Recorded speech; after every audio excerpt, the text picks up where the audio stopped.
श्री भगवान दास सुतोदी महाविद्यालय के YouTube चैनल पर आप सभी का स्वागत है। स्टूडेंट, जैसा कि हम लोग पढ़ते हुए आ रहे हैं बीएससी सेकेंड ईयर में बोटनी का हम लोग प्लांट फिजियोलॉजी और बायोकेमिस्ट्री का विषय पढ़ रहे हैं। तो जहाँ तक आप लोगों ने प्रीवियस वीडियो पढ़े हैं, हम लोगों ने फोटोसिंथेसिस की बातें की है। फोटोसिंथेसिस में आप लोगों ने प्रीवियस वीडियो में जैसा आप लोगों ने देखा है, हम लोगों ने बातें की थी साइट ऑफ फोटोसिंथेसिस। फोटोसिंथेसिस जो है वो आपको कहाँ पर देखने को मिलता है, उस साइट की आप लोगों को बातें बताई है कि प्रोकैरियोट में कौन सी साइट होती है, यूकैरियोट के अंदर आप लोगों को कौन सी साइट जो है वो आप लोगों को देखने को मिलती है। आज के इस वीडियो में हम उसी फोटोसिंथेसिस के टॉपिक को आगे बढ़ाते हैं। तो आप लोगों को यहाँ पर देखने को मिलेगा फोटोसिंथेटिक पिगमेंट्स, यानी कि जो प्रकाश संश्लेषी वर्णक होते हैं, ये प्रकाश संश्लेषी वर्णक कौन कौन से होते हैं उनको लेकर आपका एक टॉपिक आप लोगों को देखने को मिलेगा, फोटोसिंथेटिक पिगमेंट या प्रकाश संश्लेषी वर्णक। अगर हम बात करें प्रकाश संश्लेषी वर्णकों के बारे में, क्योंकि आप लोगों को पता है कि फोटोसिंथेसिस कहाँ होती है, सारी की सारी आपने साइट के बारे में जाना है, लेकिन फोटोसिंथेसिस जो है वो पिगमेंट्स के कारण आप लोगों को देखने को मिलता है। पिगमेंट्स जो होते हैं वो क्या काम करते हैं, आपके जो लाइट के जो फोटोन्स होते हैं उनको एब्जॉर्ब करते हैं और फोटोसिंथेसिस की प्रोसेस को कंप्लीट करने का काम करते हैं। तो अगर हम फोटोसिंथेटिक पिगमेंट के बारे में बात कर रहे हैं तो आप लोग देखेंगे कि इन फोटोसिंथेटिक पिगमेंट का इस प्रकार का कैटेगराइजेशन आप लोगों को देखने को मिलेगा, यानी कि ये निम्न प्रकार के आप लोगों को देखने को मिलेंगे। कौन कौन से फोटोसिंथेटिक पिगमेंट होते हैं आप लोग देखेंगे, क्लोरोफिल, फिर नेक्स्ट कैरोटीनॉइड्स, और फिर नेक्स्ट फाइकोबिलियंस। तीन प्रकार के फोटोसिंथेटिक पिगमेंट है, क्लोरोफिल है, कैरोटीनॉइड है और फाइकोबिलियंस जो है वो आप लोगों को देखने को मिलते हैं। और यहाँ पर आप लोग देखेंगे कि क्लोरोफिल में भी डिफरेंट प्रकार के क्लोरोफिल के जो आप लोगों को देखने को मिलेंगे कि अपन बोलेंगे क्लोरोफिल ए है, क्लोरोफिल बी है, सी है, डी है, या बैक्टीरियल क्लोरोफिल है, या क्लोरोबियम क्लोरोफिल जो है वो सारे के सारे इसके अंदर आप लोगों को देखने को मिलते हैं। वही हम बात करें कैरोटीनॉइड्स की, तो आप लोग देखेंगे कि कैरोटीनॉइड्स के अंदर आप लोगों को कैरोटीन और जेंथोफिल जो है वो आप लोगों को देखने को मिलता है। और साथ ही अगर हम फाइकोबिलियंस की बात करें तो इसके अंदर फाइकोसाइनिन और फाइकोइरिथ्रिन जो है वो आप लोगों को देखने को मिलते हैं। तो ये सारे के सारे क्या है, आपके फोटोसिंथेटिक पिगमेंट की कैटेगरी के अंदर आते हैं। सबसे पहले हम बात करते हैं क्लोरोफिल के बारे में। क्लोरोफिल जो है ये क्या है, किस तरह का, यानी कौन कौन से प्रकार के क्लोरोफिल जो है वो आप लोगों को देखने को मिलते हैं। अगर हम क्लोरोफिल पिगमेंट की बात कर रहे हैं तो आप लोग देखेंगे कि क्लोरोफिल जो है, इस क्लोरोफिल के बारे में सबसे पहले बताया है किसने, पेलिटर एंड क्विंटन।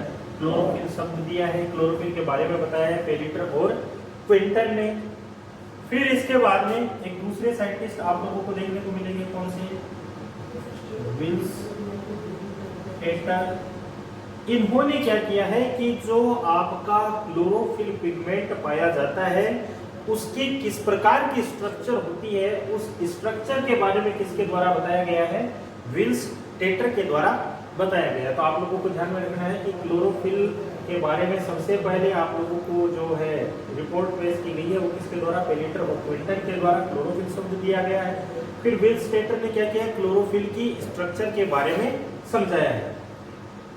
तो आप देखें क्लोरोफिल की अगर हम स्ट्रक्चर की बात करें तो आप लोग देखेंगे कि इसकी स्ट्रक्चर के अंदर एक तो आपको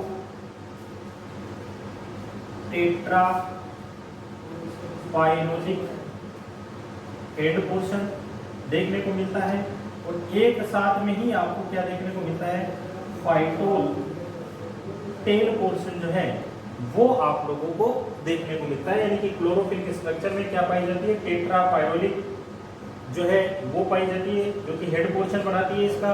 और एक क्या पाई जाती है, फाइटोल टेल जो है, फाइटोल एल्कोहल की टेल जो है वो आप लोगों को देखने को मिलती है।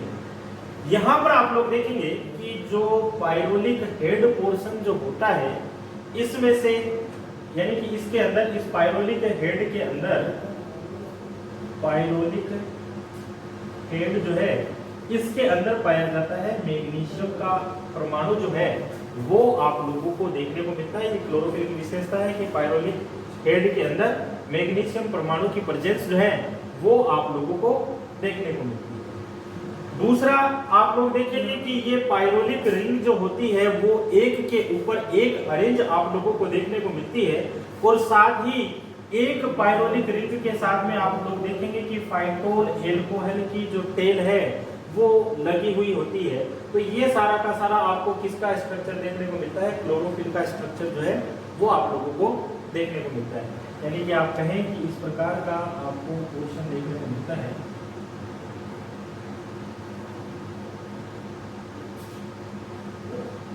जिसके अंदर सेंटर में मैग्नीशियम परमाणु आप लोगों को देखने को मिल रहा है और ये लगी हुई है आपकी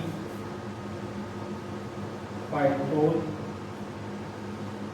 टेल, और ये क्या है आपका पायरोलिक हेड।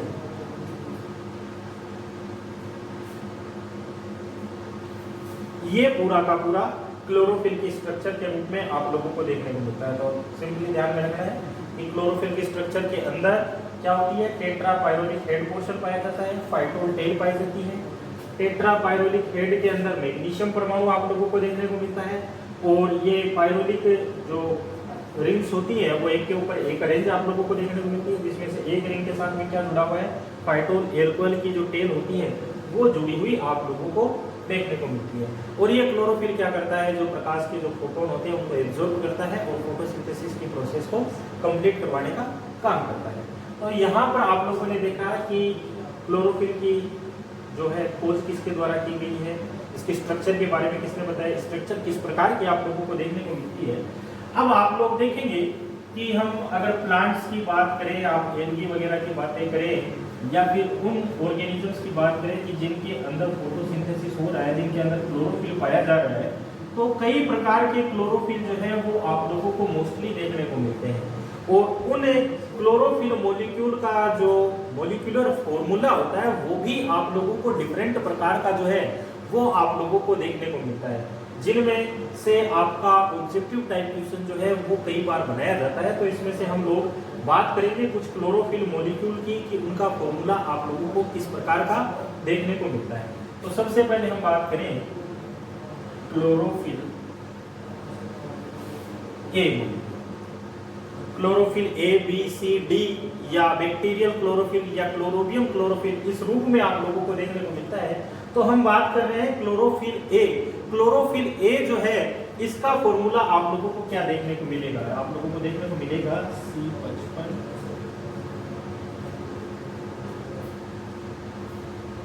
यानी कि इसका जो मॉलिक्यूलर फॉर्मूला होता है वो आपको क्या देखने को मिल रहा है, कार्बन की संख्या C55 H72 O5 N4 Mg। ये सारा का सारा क्या है आपका क्लोरोफिल ए जो है उसके स्ट्रक्चर के अंदर आप लोगों को देखने को मिलता है। इसी प्रकार से हम बात करें क्लोरोफिल बी मॉलिक्यूल जो होता है, इसके अंदर आप लोगों को क्या फॉर्मूला देखने को मिलेगा, तो ये आप लोगों को देखने को मिलेगा C55 H70 O6 N4 Mg। ये आप लोगों को ध्यान में रखने हैं कि क्लोरोफिल ए का फॉर्मूला कैसा है, बी का फॉर्मूला कैसा है। और इसी के बाद में आप लोग बात करेंगे कि क्लोरोफिल जो सी मॉलिक्यूल जो होता है इसका फॉर्मूला आप लोगों को क्या देखने को मिलेगा। तो यहाँ पर आप लोगों को देखने को मिलेगा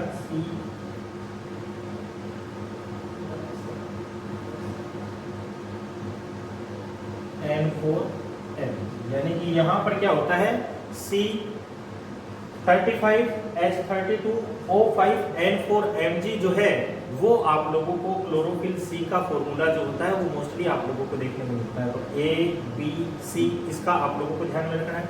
इसी के बाद में आता है क्लोरोफिल डी। क्लोरोफिल डी का फॉर्मूला आप लोगों को क्या देखने को मिलेगा, तो उसकी आप लोग बात करेंगे सी।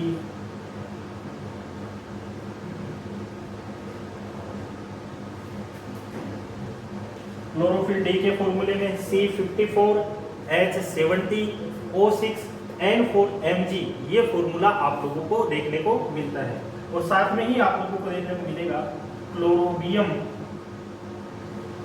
क्लोरोफिल। क्लोरोबियम जो क्लोरोफिल होता है इसका फॉर्मूला आप लोगों को क्या देखने को मिलेगा, यहां पर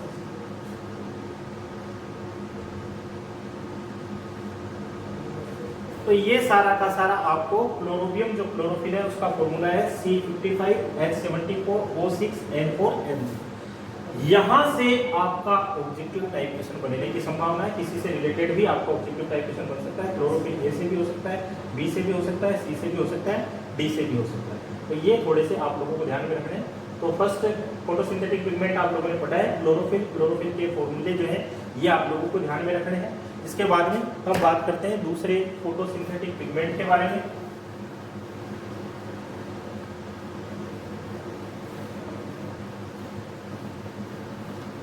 दूसरा फोटोसिंथेटिक पिगमेंट आप लोगों ने क्या कहा है, कौन सा है दूसरा फोटोसिंथेटिक पिगमेंट? आप लोगों ने कहा है कि जो दूसरा फोटोसिंथेटिक पिगमेंट है वो कौन सा है, कैरोटीनॉइड्स। यहाँ आप ध्यान देंगे कि कैरोटीनॉइड्स जो है उसकी स्ट्रक्चर के बारे में किसने बताया है, कोशर एंड कुहान ने। स्ट्रक्चर के बारे में किसने बताया है, कोशर और कुहान ने। और एक साइंटिस्ट का नाम और आप लोगों को देखने को मिलेगा, वेकेन रोडर। वेकेन रोडर जो है इन्होंने क्या काम किया है कि जो गाजर जो होती है डॉकस कैरोटा उसकी जड़ों के अंदर कैरोटीनॉइड्स की खोज की थी कि यानी वेकेन रोडर जो है इन्होंने सबसे पहले क्या काम किया है कि जो गाजर की जो जड़ होती है उनके अंदर कैरोटीनॉइड्स की खोज की है। आप लोगों ने देखा कि जो कैरोटीनॉइड्स है हमने कहा कि ये दो रूपों में आप लोगों को देखने को मिलता है, कौन सा, कैरोटीन और जेंथोफिल। कैरोटीन और जेंथोफिल के रूप में आप लोगों को देखने को मिलता है। कैरोटीनॉइड्स मोस्टली क्या होते हैं, लिपिड के यौगिक के रूप में आप लोगों को ये देखने को मिलते हैं। तो हम बात करें कि ये जो कैरोटीन होती है ये मोस्टली क्या होती है आप लोगों को, यानी कि कैरोटीन जो होती है वो असंतृप्त हाइड्रोकार्बन होती है। यानी कि यहाँ पर असंतृप्त हाइड्रोकार्बन जो है वो कैरोटीन के रूप में आप लोगों को देखने को मिलती है। और इसका फॉर्मूला जो होता है वो आप लोगों को मोस्टली इस रूप में आप लोगों को देखने को मिलता है, C40H56 के रूप में ये आप लोगों को मोस्टली देखने को मिलता है। कैरोटीन असंतृप्त हाइड्रोकार्बन, मॉलिक्यूलर फॉर्मूला C40H56 के रूप में। और ये जो कैरोटीन है ये आपको अल्फा कैरोटीन, बीटा कैरोटीन और गामा कैरोटीन के रूप में आप लोगों को देखने को मिलते हैं।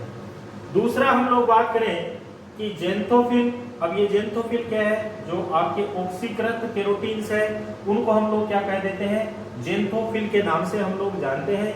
और ये जेंथोफिल आप लोगों को किस रूप में देखने को मिलेगा, इसका मॉलिक्यूलर फॉर्मूला C40H56O2 के रूप में इसका फॉर्मूला जो है वो आप लोगों को देखने को मिलता है। तो ये कैरोटीन है और ये जेंथोफिल है। जेंथोफिल क्या है, कैरोटीन का ऑक्सीकृत रूप जो है वो आप लोगों को देखने को मिल रहा है। ये क्या है, असंतृप्त हाइड्रोकार्बन्स के रूप में आप लोगों को देखने को मिल रहे हैं। आपने कहा कैरोटीनॉइड्स जो कि लिपिड के कंपोनेंट्स होते हैं, इनकी खोज जो है वो किसके द्वारा की गई थी, जड़ों के अंदर, गाजर की जड़ के अंदर किसने देखा है, वेकेन रोडर के द्वारा देखा गया है। और दो रूपों में पाया जा रहा है, कैरोटीन के रूप में और जेंथोफिल के रूप में, जेंथोफिल के रूप में आप लोगों को देखने को मिल रहा है। तो कैरोटीन जो है उसका मॉलिक्यूलर फॉर्मूला ये है, ये तीन रूपों में आप लोगों को देखने को मिलता है। असंतृप्त हाइड्रोकार्बन के रूप में होता है। जेंथोफिल की बात करें आप लोग तो जेंथोफिल जो है वो क्या है, ऑक्सीकृत कैरोटीन होती है। ये मॉलिक्यूलर फॉर्मूला इसका आप लोगों को देखने को मिलता है। अब यहाँ पर आपका एक ऑब्जेक्टिव टाइप क्वेश्चन बनेगा, यानी कि ये जो कैरोटीनॉइड्स होते हैं, यानी कि हम कहें कैरोटीन या जेंथोफिल, ये क्या होते हैं, इन्हें बोलते हैं हम लोग असेसरी पिगमेंट्स होते हैं। यानी कि केरोटीन और जेंथोफिल जो है वो अतिरिक्त सहायक वर्णक की कैटेगरी के अंदर आते हैं। असेसरी पिगमेंट अतिरिक्त सहायक वर्णक।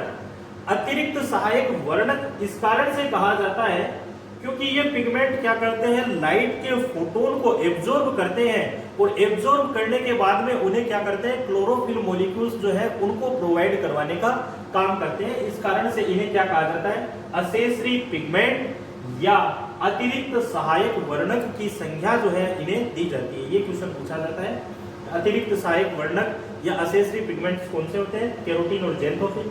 क्यों? क्योंकि ये क्या काम करते हैं, लाइट के फोटोन को एब्जॉर्ब करते हैं और क्लोरोफिल के मॉलिक्यूल को प्रोवाइड करवाने का काम करते हैं। तो फोटोसिंथेटिक पिगमेंट में दूसरा आपने पढ़ लिया, कैरोटीनॉइड्स आप लोगों ने देखा है। फिर नेक्स्ट हम बात करें तीसरे टाइप का पिगमेंट।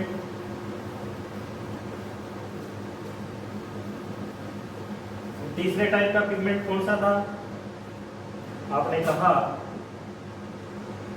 फाइकोबिलियंस।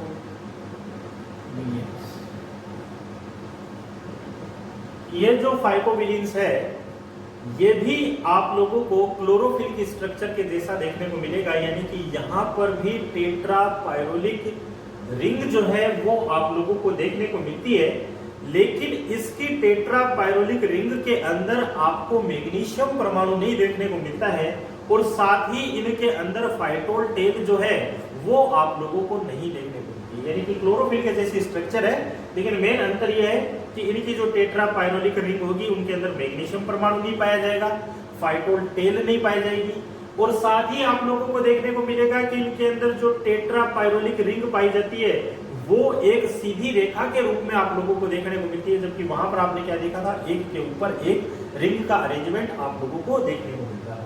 तो ये फाइकोबिलियंस है।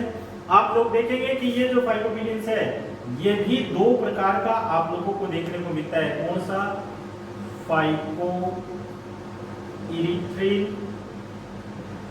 और फाइको साइनिन। अब फाइको इरिथ्रिन जो है ये जो पिगमेंट है ये आपको कहां पर देखने को मिलेगा, रोटोफाइसी के मेंबर के अंदर। यानी कि ये कहां पर प्रेजेंट है, रेड एल्गा के अंदर ये प्रेजेंट है। जबकि हम बात करें फाइकोसाइनिन, ये कहां पर आप लोगों को देखने को मिलेगा, साइनोफाइसी के मेंबर्स के अंदर। और साइनोफाइसी के मेंबर की बात करें तो ये कहां पर देखने को मिलेगा, ब्लू ग्रीन एल्गी के अंदर ये आप लोगों को देखने को मिलता है। तो फाइकोबिलियंस दो प्रकार के थे, फाइको इरिथ्रिन जो कि रोडोफाइसी के मेंबर में पाए जाते हैं, रेड एल्गी लाल शैवालों के अंदर प्रेजेंट होते हैं। फाइकोसाइनिन ये भी इसी का पार्ट है, साइनोफाइसी के मेंबर्स में पाया जाता है। और साइनोफाइसी का मेंबर ब्लू ग्रीन एल्गी जो है उसके अंदर ये सारा का सारा प्रेजेंट है। नील हरित शैवाल, इसकी कई बार फॉर्म पूछ ली जाती है। BGA means blue green algae, नील हरित शैवाल के रूप में ये आप लोगों को देखने को मिलता है। तो फोटोसिंथेटिक पिगमेंट में आप लोगों ने तीन प्रकार के पिगमेंट पढ़े हैं कि कौन कौन से पिगमेंट इनके अंदर आप लोगों को देखने को मिलते हैं। और ये पिगमेंट का मेन काम क्या होता है कि ये लाइट के फोटोन को एब्जॉर्ब करते हैं और फोटोसिंथेसिस की क्रिया को कंप्लीट करवाने का काम करते हैं। तो ये तो सारा का सारा हुआ अपना फोटोसिंथेटिक पिगमेंट के बारे में। और इसी के साथ में इसी फोटोसिंथेसिस की जो आपका टॉपिक है इसके अंदर आप लोगों को और कुछ टॉपिक देखने को मिलेंगे जिनकी हम लोग बात करेंगे। आप लोग देखेंगे कि यहाँ पर अपने को देखने को मिलेगा क्वांटम यील्ड। क्वांटम यील्ड या क्वांटा की लब्धि या क्वांटा की उपलब्धि। अब क्वांटम यील्ड किसे कहते हैं कि प्रति यानी कि एक क्वांटा में ऑक्सीजन के कितने अणु जो है वो आपके मुक्त होंगे, यानी कि प्रति समय ऑक्सीजन के कितने अणु मुक्त हो रहे हैं, ऑक्सीजन के अणु का मुक्त होने का जो टाइमिंग है वो क्वांटम यील्ड के रूप में आप लोगों को देखने को मिलता है। आप लोग देखेंगे कि ऑक्सीजन का एक परमाणु जो है वो मुक्त होता है तो उसमें 8 क्वांटा प्रकाश की आवश्यकता होती है।